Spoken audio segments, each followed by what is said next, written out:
மக்களை, பெரும்பாலான சமயங்களில் நம் பெற்றோருடைய அன்பையும் பாசத்தையும் தியாகத்தையும் நாம் கண்டுகொள்வதில்லை.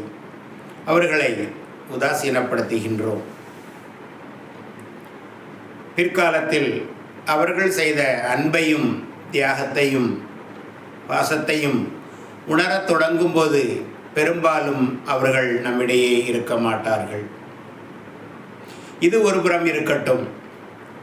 நாம் நமது பெற்றோர்களை எப்படி நடத்தினோம், எப்படி உதாசீனப்படுத்தினோம், அவர்கள் அன்பையும் பண்பையும் எப்படி நிராகரித்தோம் என்பதையெல்லாம் நமது பிள்ளைகள் கூர்ந்து கவனித்து கொண்டே இருப்பார்கள்.